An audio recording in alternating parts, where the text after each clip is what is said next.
Hi, everybody. Nice to have you with us today. Let me turn off the music. All right.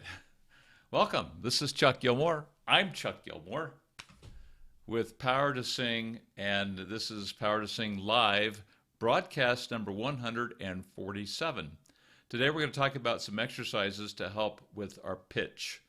And I'll say right now, if you suffer from abusia or the congenital birth issue where you cannot hear a pitch, I cannot help you. If you can't match the pitch, match the pitch, match the pitch, I can't help you. You've got to be able to fundamentally match the pitch. Now, there are many people who say, well, I'm tone deaf, but with a little bit of work, they can start matching the pitch. But if you simply have never been able to find the pitch or hear it, then there's not much that this session today is going to provide for you. I'm talking about you singers who know that periodically you're flat or you're sharp, who know periodically that you're off pitch. Let me ask you, are you occasionally aware or have been told that you were off pitch in some places? Let me know in the comments. Tell me, yes, I've been off pitch, or no, never been off pitch. I'm a perfect singer. I remember the first time I recorded and participated in a recording for one of my teachers who was putting together a cantata. He'd written a cantata for Easter, and I got to sing the role of Pilate in the crucifixion of Christ and in the story from the New Testament. And so we went to the sound booth, and I put on the ears and shifted one off of one ear so I could hear my voice and hear the music playing, and then when he played it back for me, I was distraught because I could hear where I wasn't exactly on pitch. I learned to accept that, because I've done several recordings now through the years, and I've learned to accept that I am not precisely on pitch exactly perfectly. And I know that. You can go into my YouTube channel and find click on playlist and then pick on my list, me singing. I don't do any auto tuning, and what you hear is what you get. But what I've found is that and I do live theater. If you're not, it's not so much that you're precisely on pitch all the time. It's that you deliver emotion, you deliver the character, you deliver the meaning of the song, the deep feeling of the song, whether it's deep feeling in terms of, deep emotional feeling or just comedy or whatever it is, you're delivering that in the show. And so I think it's, I've quoted this before, Michael Shurtleff, who wrote a book called Audition. He said that it's not our wonderful round vowels that we produce as singers, and the rich tone quality that really grabs the audience. It's the emotional connection that you make as a singer with the people you're listening to. So, is pitch important? Yes. It has to be fundamentally there. But if it's off a fraction, and so much so that 95% of the people really can't tell anyway, or 98% of the people can't tell anyway, we will forgive that if you deliver the feeling behind the song, if you deliver the emotion behind the song. Now, I attended a show a few years ago, one of my favorites, and I attended it at a local theater in my area that is an equity house. They pay equity wages. They hire New York actors, and they bring them to Utah. And multiple times throughout the show, I heard pitches that were flat. And I wasn't being sold on the emotion of the song either. And so I thought, well, these are supposed to be the pros, right? Well, guess what? Even the pros have pitch issues, pitch problems, and they might be for a number of reasons. Today we'll talk about why we have pitch problems, and I'm going to give you exercises to help correct the pitch problems. So let's take a look at any comments that may have been delivered since we began. Hi, everybody. Daniel, nice to meet you again. And I'll twirl my mustache. Louise, hi. Nice to have you here today. Thiago, great to have you. My brother recorded, Daniel said, our karaoke session the other night. I thought I was doing great, but this one part came up where it physically hurt. How flat I was, laugh out loud. Many of us have been through similar experiences, Daniel, and maybe today's session is going to help. Thiago says, I don't know. I'm not on pitch 100% of the song, but pitch is not my problem. Okay, well, if you're not on 100%, why? Luis says, I have a friend that happens to me. Let me see. I have a friend that happens to be here with me.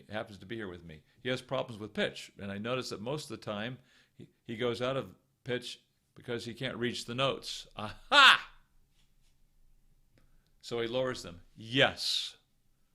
This is one of the major issues that I find when I get new singers that come to work with me, and we'll be talking, and I'll ask them about their voice and what do they feel they need help with. And a lot of them will say, well, I can't sing the high notes. I want to sing higher. I have a hard time hitting the high notes. And almost in the same breath as I feel like I have a pitch problem. I found, and I mentioned this in my last video that I posted on the weekend, that one of the things that early on I felt like I was always kind of like in the valley of a half tone in between the tones, and so I was uncomfortable with the quality or the consistency of good pitch. So there are some specific reasons. Luis has already alluded to those. One of the major problems, and that is we hit the bridge. We start singing notes around the bridge, and we don't know how to get into a mix or into our head voice. And so what happens is we start pulling the chest voice higher, the larynx comes up, and guess what happens to the pitch? You guessed it. It goes flat. Or we push harder because we're worried about hitting the note and we push it sharp. Or we let up so much that we push it too hard into head voice and it goes sharp. Or we're doing it so hard and so loud because we're worried about getting there, it goes flat. So by understanding bridging and getting into your bridge and into your mix, it's amazing how much better your pitch becomes. We're going to give some exercises today to help you do that. Mohammed, hi. Nice to have you here today. Kevin, hello. Thank you. He says it loves your channel, and I appreciate that, Kevin. Kelvin, very much. Sorry about that. I mispronounced your name. I do have problems with pitch, and I'm really happy you're doing this. I'm going to touch briefly on interval training. This is a very helpful skill that every singer needs to develop, and we'll talk about that. First of all, we'll talk about interval training, and then secondly, we'll talk about exercises to help you bridge, so that as the notes approach those bridges, you don't fall into a half tone error by a quarter of an eighth or a 16th and fall flat, or push it sharp. Luis, I don't apologize. I think your English is great. You maybe just left out a word, that's all. We figured it out. Muhammad says, I was singing and I don't know what happened. I could sing the G5 easily with no pressure. But now I can sing the C5 and I strain up. Thank you for your answer. Muhammad, how would you mind just telling me how old you are? Number one. Number two, when you were singing the G5 with no pressure, and now you can now I sing the C5. Were you singing the G5 in a connected head voice, or was it a falsetto? Muhammad says his vocal type is bass, also baritone. Okay. Well, Muhammad, let me answer as quickly as I can here. If I remember right, maybe we've already talked about this. You and I may have the same. Okay, Muhammad's 19. So, Muhammad, you still may be on the tail end of a vocal change. There still may be some things going on in your voice in our teenage years. Thiago is having the same issue, only he's having problems with the G4. But it's all relative to us as individuals.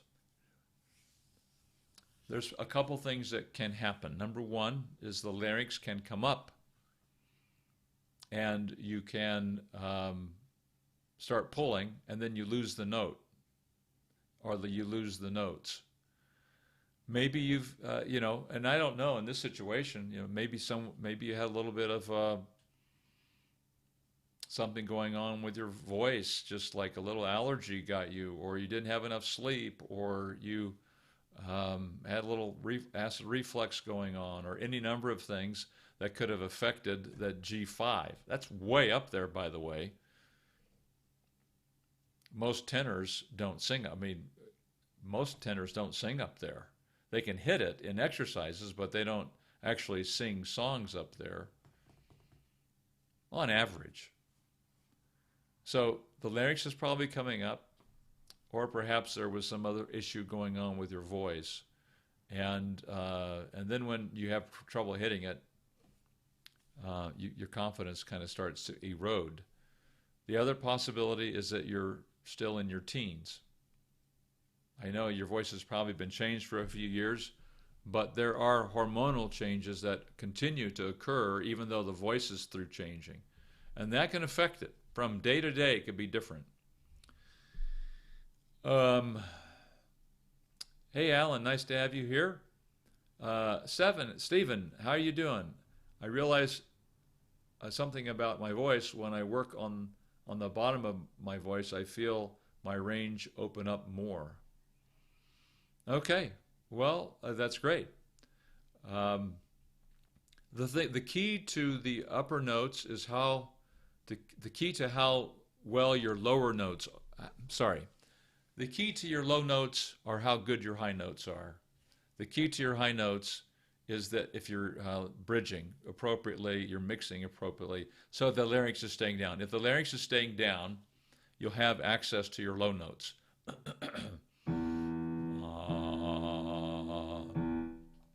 If you're pulling chest and the larynx is up, when you want to sing the low note,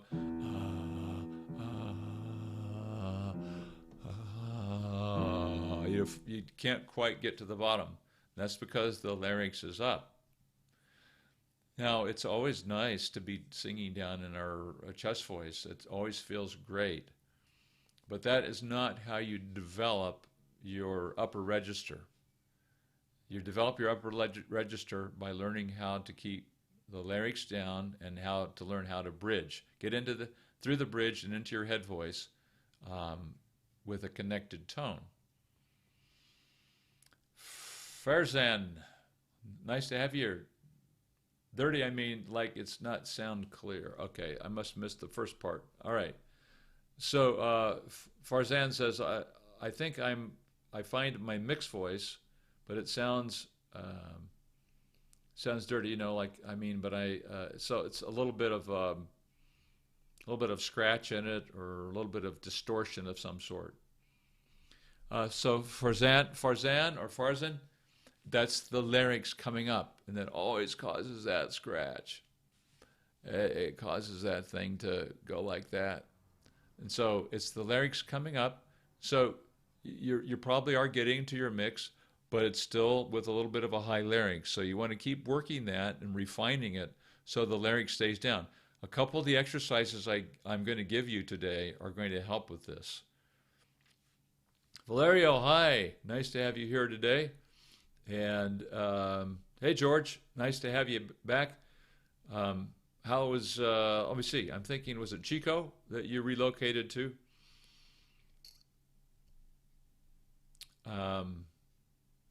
Okay. So,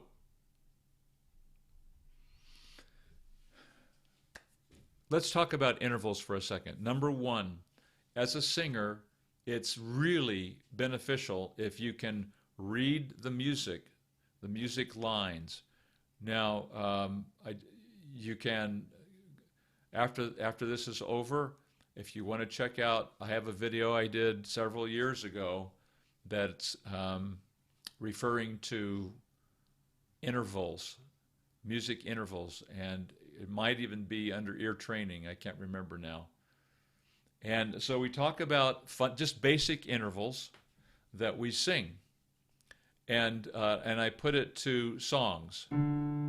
So if you read music and you're looking at the music as you're singing, it's handy to be able to see, oh, that's a fourth. It's a line to a space, or a space to a line, and so forth, or a line to a line. And there's five.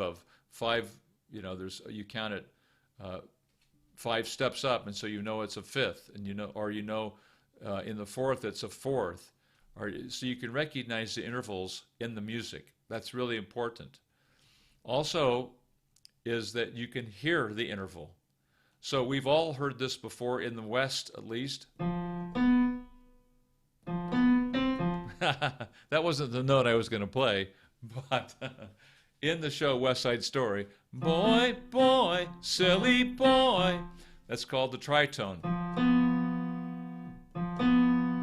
It's because it's right in the middle of this octave.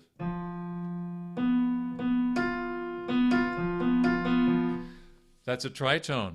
So when you recognize it, or you see it and hear it, you think of the song that you're familiar with to remind you of it. Ba-dum, ba-dum. And it's not always easy to find. It's a really awesome interval, isn't it? What I was going to play was, we've all heard this before. You recognize that interval? What is that? You know what song it's from, or what tune it's from.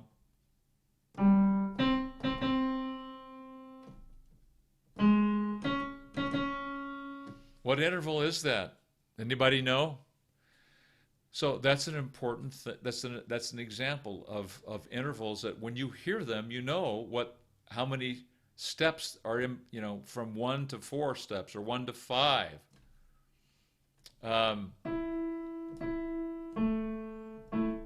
Anybody know that interval? If you know, let me know in the comments. Tell me. Here's another interval. Tell me what this is.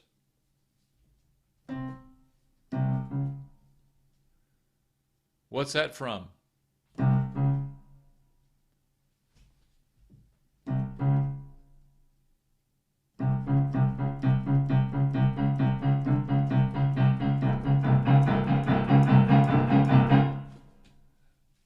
What movie is that from? Anybody out there? Anybody want to take a guess what movie that is?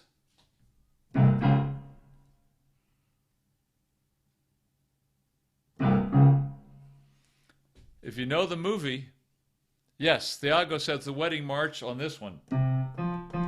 Exactly. That is a fourth. That's the fourth interval. It's called the perfect fourth. And so these intervals are really, really important to know, and they're going to help you when you're reading music, when you're listening. Jaws, exactly right. Daniel, you got it. That is it's a minor second. That's a minor second interval. And then you get eaten. But when you hear that, you think, oh, that's a minor second. Or if you see the notes together, like let's just say middle C, and then a half a step up.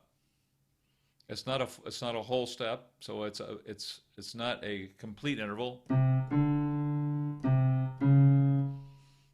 So it's a minor second. Or this interval here.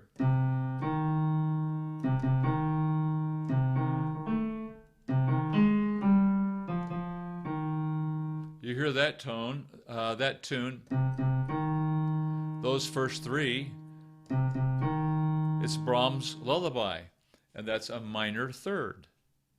Or if someone said, sing me a sixth interval, and you give me the first note,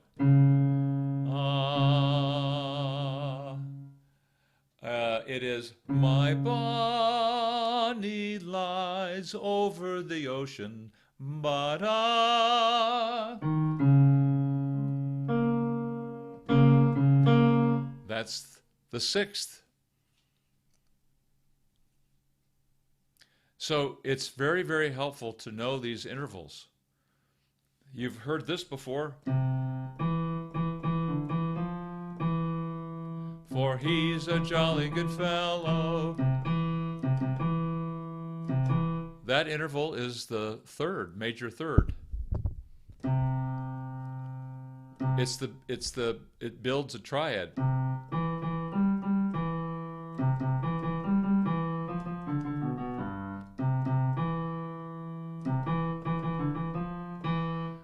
This is really, really helpful when you're reading music or when you're listening. And so if you learn these, you're going to improve your ear. You're going to improve your ability to hit the pitches. I had a student in my studio 2 weeks ago. He's in his magical group, and they're learning music very quickly. And there was a couple things he was having trouble with, and I looked at it and I said, "Well, that is a fourth." I could tell. I looked at it and looked at the key and so forth.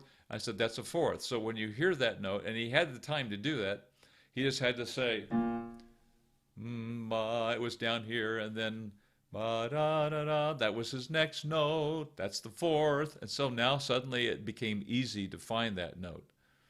So these are all important.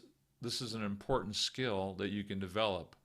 I sang something, and well, this is an easy one.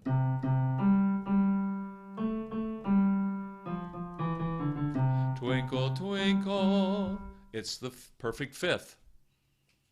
The fifth. Then there's some little more challenging intervals periodically. What a great sound, though. There's a place for us, from West Side Story again.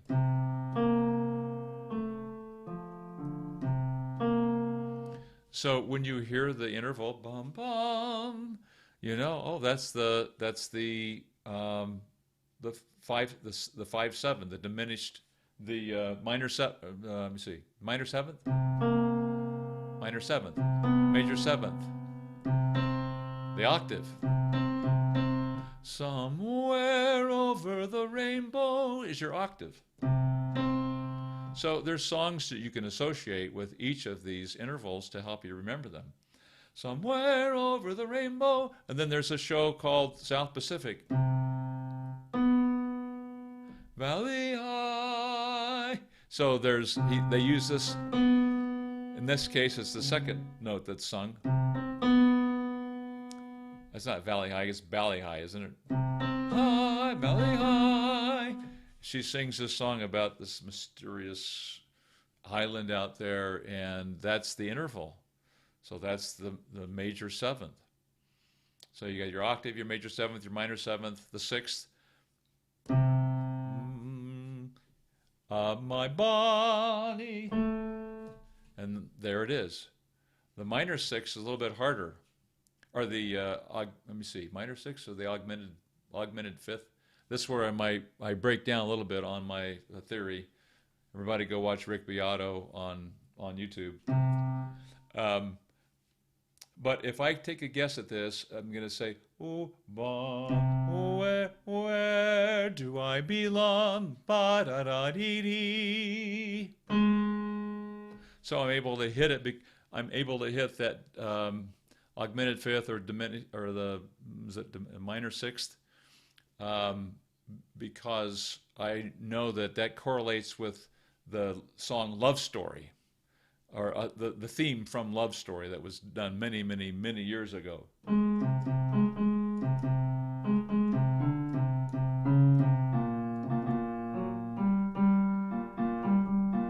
So it's the opening interval.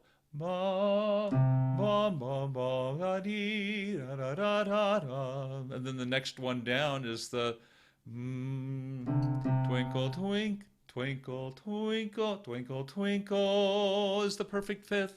And then the tritone again, remember that? Boy, boy, boy is the tritone. Here comes the bride is the fourth. Here comes the bride. I was a little off. Then the third, the major third. For he's a jolly good fellow. Ma-da-da-da-da, this is the minor third. We haven't talked about this one. Ma-da-da-da, happy birthday is your second. And then the minor second. So that is the theme, the Jaws theme, or whatever you want to call it. If it's a theme or not, but the music in Jaws. All right, so those are going to help you as a singer. They're really going to help you. And if you get those things memorized, you can hear the interval and then realize what it is. And it's just a way to further tune up your ear for the pitches, your ear for the intervals, your ear for the distance between the two notes. So, all right. Daniel says, it's a movie I've never seen, but I know the theme from countless parodies. True, that's for sure, isn't it? Hey, Edgar, nice to have you here today. Thank you for advice. Thank you, I appreciate that. Thiago says, Chuck, I can't sing the G4, but I can hit a high C with falsetto. Is there a way for me to transform this falsetto in mix and head voice? Yes, get rid of the falsetto so that you sing the high C in a head voice. Then you'll be able to sing the G4. Easy, no? You'll find, Thiago, it's easier to sing the notes above the G4 in a connected tone. The closer you are to the bridge, the more challenge you'll face, especially when you're first starting out. So don't focus on the pitch. Don't focus on the note. Focus on the condition of the larynx and how closly and how perfectly you're doing the exercises. Then all the pitches will come. I'm not worried about it at all unless you don't get the larynx down. Then I'll say you'll never get it. But if you'll do it correctly, it'll come. It may not come as fast as you want. It'll come. Muhammad says, straining up after C5 and D5, is it natural? Or is it the end of my voice? So, you know, we all have, eventually, we have a top, right? I don't know that it's necessary that we have to strain, but so we're getting a little bit off here. Let me couch this in the conversation of pitch.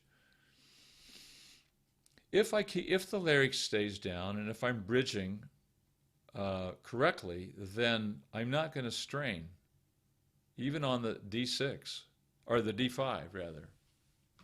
Ma, ma, ma, ma, ma, ma, ma, ma, ma, ma, ma, ma, ma. So there's probably a little bit of reach in that. I'm not necessarily warmed up, and that's a little bit of a challenging vowel there. Ma, ma, ma, ma, ma, ma. That's better. Ma, ma, ma. Ma, ma, ma. The G4. Ma, ma, ma. Ma, ma, ma. Now that's high for me, but I'm not really reaching that much. I'm going pretty dopey, pretty hooty. So as the larynx goes up, it gets reachy, or it gets strainy. So let's get to the point of this presentation today, and that is we will periodically. You may be going flat, you may be straining, you may be reaching because the larynx is going up, and that's going up in the bridges. And so the notes around the bridge, around your first bridge, are going to be possibly flat or possibly sharp. Once you get this down, the notes then suddenly, I was flat all the time. I know I was flat in high school. When I sang the D above middle C, I thought it was the end of the universe. When I sang an E flat, it was like, oh my gosh. And then when I hit the E, it was like, that's it. I can't go any further. And it was just like all out, because I didn't know what to do. So here's what we've got to do. Come down here for a second.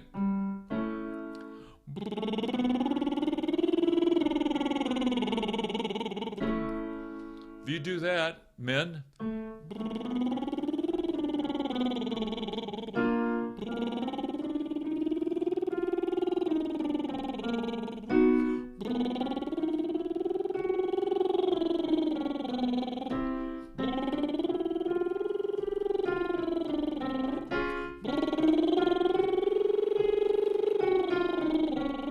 that's the A flat, and there wasn't any reach, there wasn't any squeeze in that.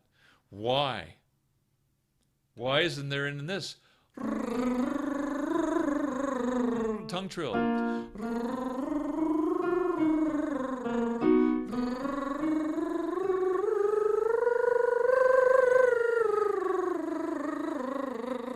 Why can we do that so easily? It's because the larynx is staying down.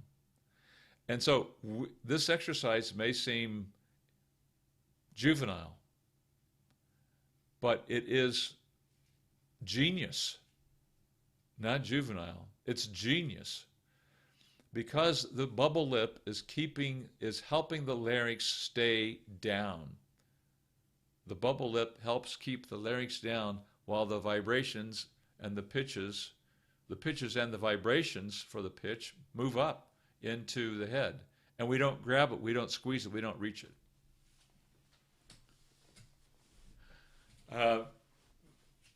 Valeria says, sure, it's very difficult to stay in pitch when you're pushing chest up. And that is for sure. So if I said, ah, and I'm just pulling up my chest and the larynx is coming up, the pitches, they go flat. So people would say, well, I have a pitch problem. No, you don't have a pitch problem. You have a bridging problem. You have the larynx coming up. You have a reaching problem. So first step, do that bubble lip and start retraining the nervous system. You don't have to do that to hit the pitch. Here's another exercise. Ladies, let me do it in your...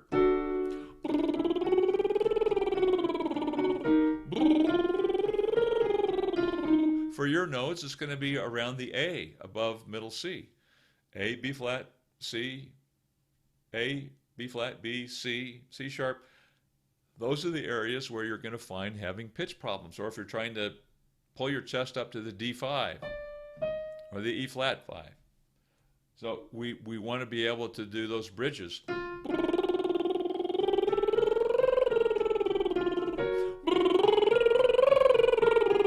So when you're doing that bubble, you say, uh,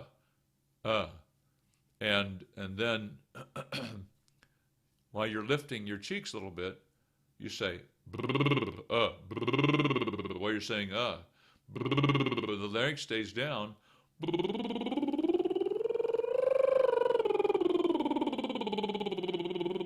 Mine moves a little bit, but it's not disappearing up into my throat. And that's the difference. When we start pulling, the larynx is gone. We go into swallowing mode. It disappears. So now, the bubble lip and the tongue trill is an excellent exercise.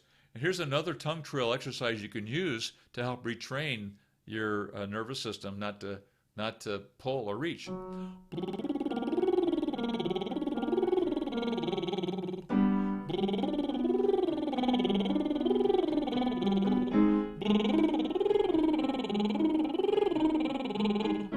It's 1-5, down a minor third, and then the octave. Sound familiar? We talked about intervals today.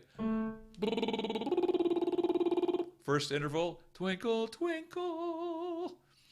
That's the fifth.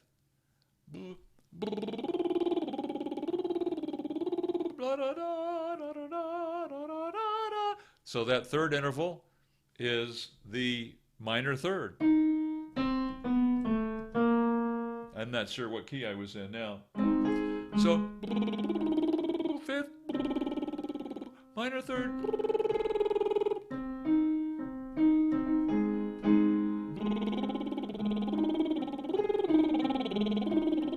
And the octave on the top. And then you come down octave, fifth, minor third, and the tonic. Call that the tonic, is where you start.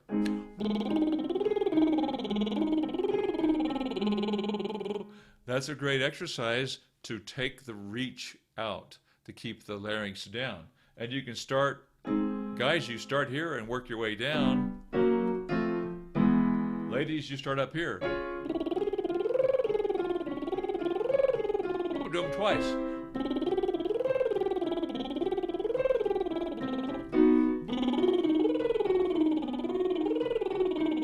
And you want it to be relaxed. I'm doing it with one hand because I can't play the piano and do this without doing that. So I prefer that my students use two hands to prop up your lips. You want them slow and not fast or tight. That's too much tension. You want it to be no tension.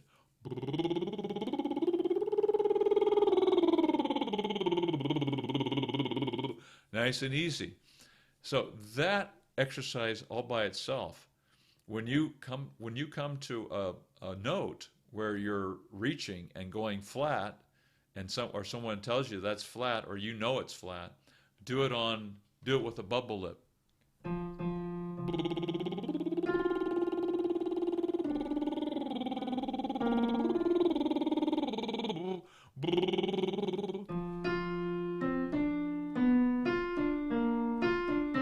So I'll probably get arrested for using this tune.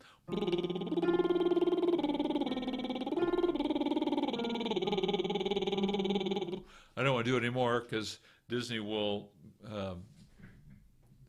ban this from the internet. And so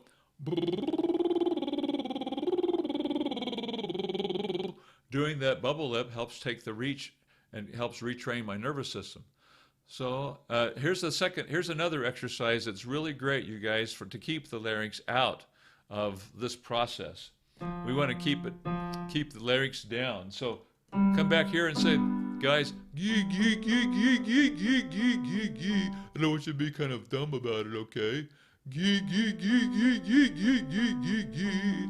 We're just doing this exercise to keep the larynx down. Gee, gee, gee, gee, gee, gee, gee, gee, gee, gee, gee, gee. And as I go up, I start going hooty or hollow sounding.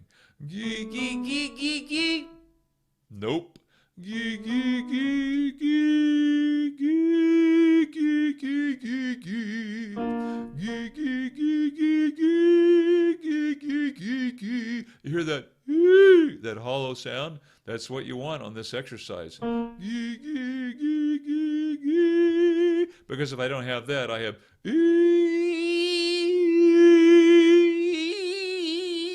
that's pulling the larynx up.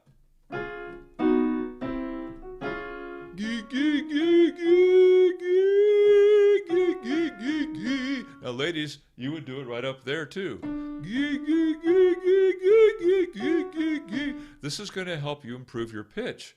So if you find that the song you're singing, you're having a pitch issue, put this dopey gee in it and say,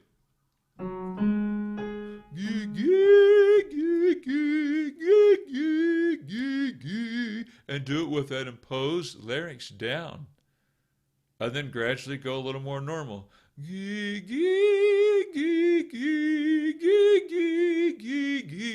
If you get that normal, then go back to, and can you feel the love tonight, rather than can you. So that's how you transition into the song. Start out with that real dopey sound. Go slightly more normal, as long as you're not reaching and holding, as long as it's holding down, staying down. And then when you're able to do it pretty normally with the gi, go to the words. And if you have trouble with the words, do some dopey words if you need to. That's going to keep your larynx down and your pitch will improve. Let me pause and answer some more questions here. Farzan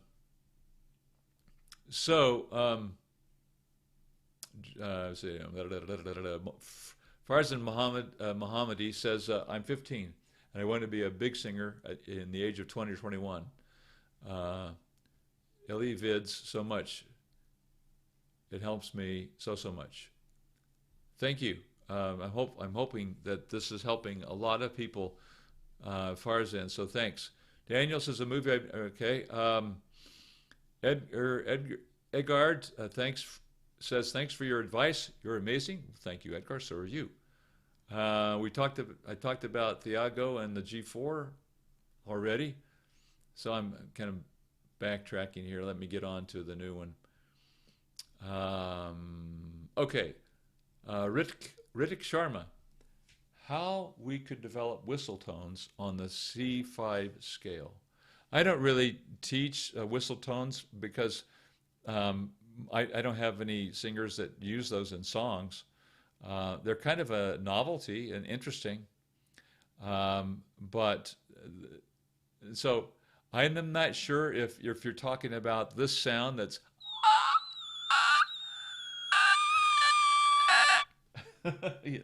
that's up here. Or whether you're just talking about the high head voice. So that's a bubble lip up to the G4, G5, and I've done it up to the high C. But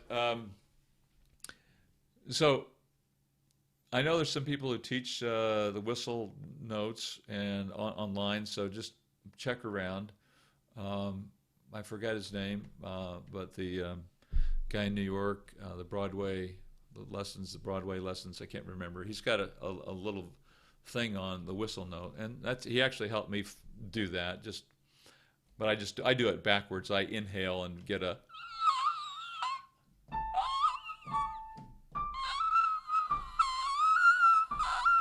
I can't get the note right now.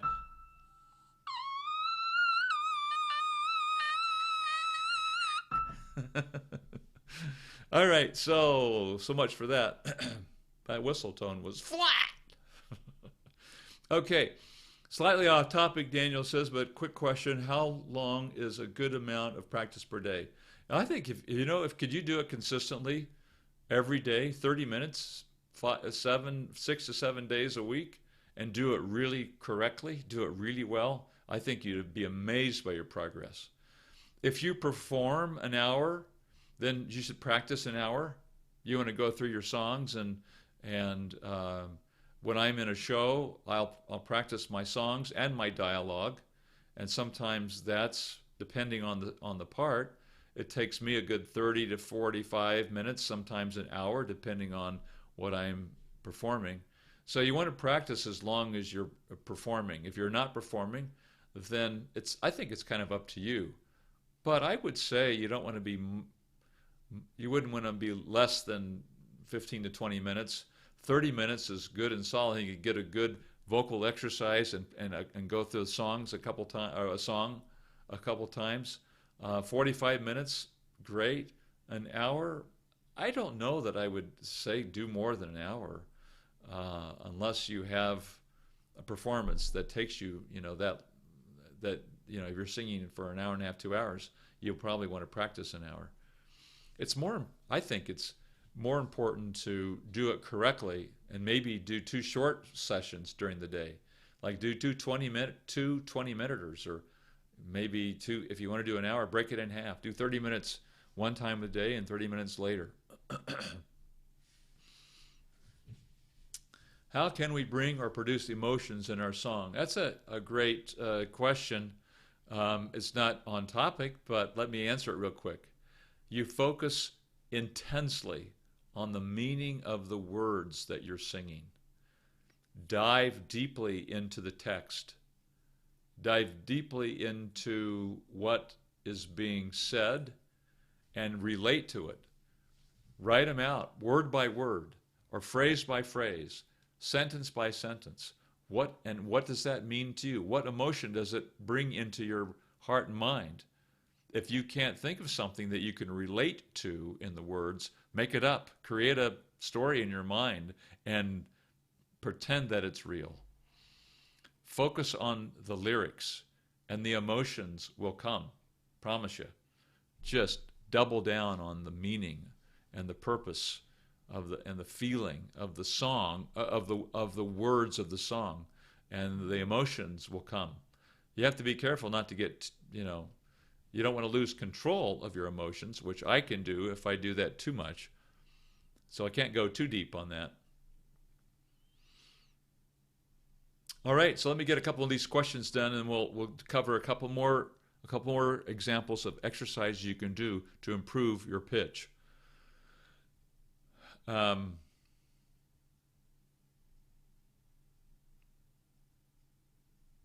Daniel asks, a singing teacher once told me that singing isn't so much a voice skill as much as a hearing skill. Would you say that's true? I actually feel like singing is more of a feel. I sing by feel almost more than any other sense. I can feel when I'm in a correct condition vocally. And so I would say it's more of a feeling.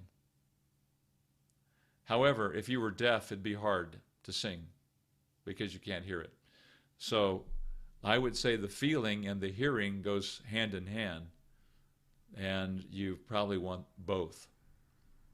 Valerio, is more easy in mix, stay in pitch because there are less tensions. I think that's a continuation of not pulling the chest voice. So correct.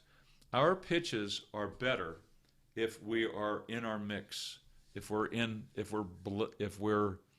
our bridge and we get in the mix. If we start grabbing and pulling the chest voice and the larynx begins to elevate, is when we suffer, is when the pitch begins to suffer, and our audience too. Diago says, Chuck, the exercise word yo with the larynx down on the same scales, is it a good exercise?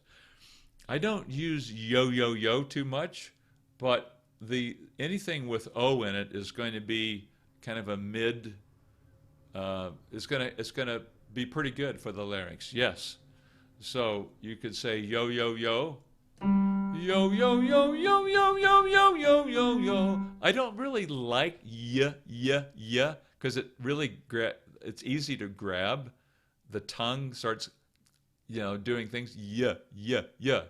I would probably want to eliminate tension.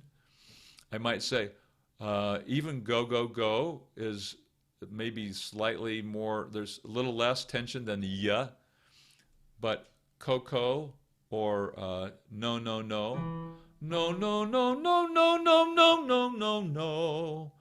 or